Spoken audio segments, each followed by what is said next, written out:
What up? What's good? All my wonderful amazing kings and queens. It is yet again Tyler with the T, and we are here to talk about Bridgerton season 4.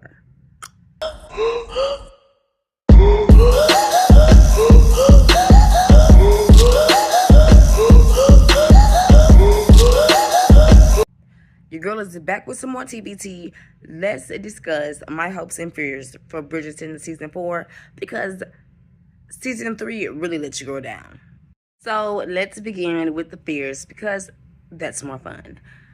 My number one fear for the entire series is the fact that they are taking away the love interest of the prior season. And we have just people disappearing all around. We have the Featherton sisters. Funny as hell last season. They finally got some real words. They finally got some character. They finally got a piece of a character arc. And now they're gone. We're not doing it. They are getting rid of Anthony, and I'm trying to understand why, because he is the new Viscount of Bridgerton. And his wife is pregnant, he just got married. Where the hell is Daphne? I know the Duke is gone, so he was the first to go, or RIP. But where's Daphne and her little babies? What are we doing here? I'm not going to enjoy it. Come on, give me real character growth and stop taking people away. It's crazy.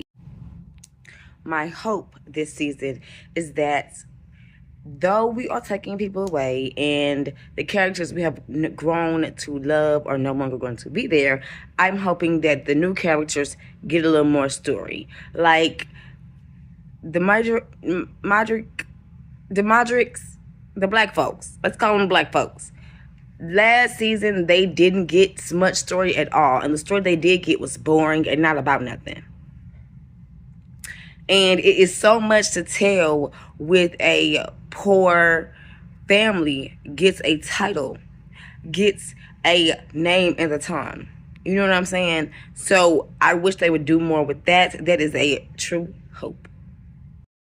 My main fear regarding the main central couple right now is that they are slowly ruining Benedict. Because, okay, we're not going full force into the gay storyline. He's a bisexual beauty. I get it. I understand. But we are slowly fucking him up. We are slowly taking away his purpose, his self. Because in the first season, my boy was a party animal with she's, he's, and thems, okay?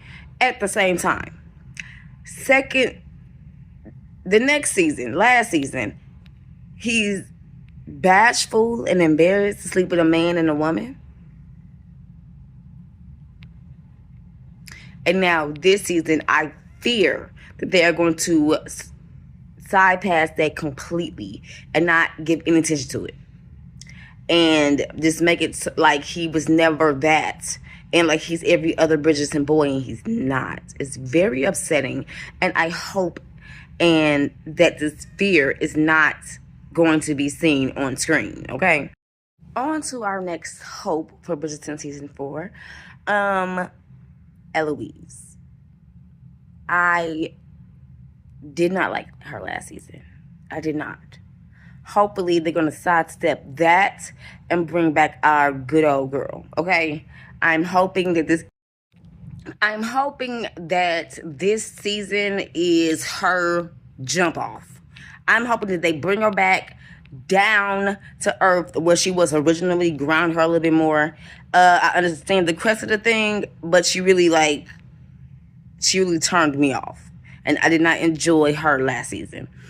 But hopefully this is the jump off for her and her story.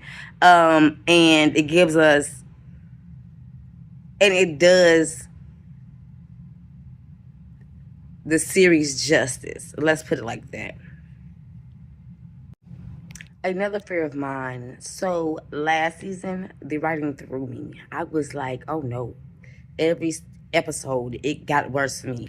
If you have not caught it, your girl did not like season 3 at all.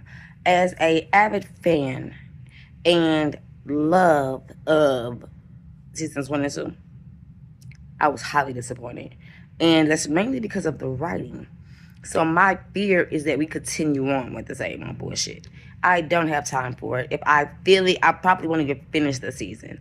But yeah, if this don't go, if the writing doesn't get better, I won't finish the series. It can continue on without me, because if it gets any worse, I will continue to be disappointed, and then I will probably hate watch it, but I probably won't finish it because I don't want it to get to that point. But yeah, let's not continue on with the bad writing, you guys. A hope for me is, while I want Benedict to be able to still be Benedict, and I want the story from the book adapted properly, I want the scenes of Sophie's backstory, of her trauma. I want to be there, like we were with the Duke in season 1. That needs to come back. We need that for Sophie, because she is a traumatized creature. This goes with my fear. I fear that they won't properly do, or won't do at all, the mistress plot with Benedict and Sophie, where he asked her to be his mistress. Spoiler if you haven't read the book. But this goes back to the writing. If they can't pull this off, if they can't pull off her storyline, then what are we doing? There's no point of the season. Now, last but not least, let's talk about my hope and fears for Miss McCullough Sterling. I did not enjoy what was supposed to be the middle child's coming out story. I can't even remember her name. ABCD. One of them. The middle child's coming out story, the daughter. I did not enjoy it. It was not memorable for me. It was not nothing. I could have skipped every scene with them. But one of my favorite parts of last season was the reveal of her falling and stumbling over herself for Miss Michaela Sterling, and not Michael Sterling. And it really tickled me. I am hoping that since we did not get a real storyline from them last season, that we actually get one this season. I wonder how they're going to do that with him having to die and all. But good writing will make it work. But I fear that they're going to push that, and I'm not going to watch it because I'm going to stop watching. But they need to do something with that. If they don't do something with that and they leave it on the table, it's going to really irritate me. So, and that is it. That is all for my hopes and fears for Bridgerton season 4. Let me know down below what you want to see or what you don't want to see when it comes to Bridgerton season 4. See you on the 29th. Don't mind the nail.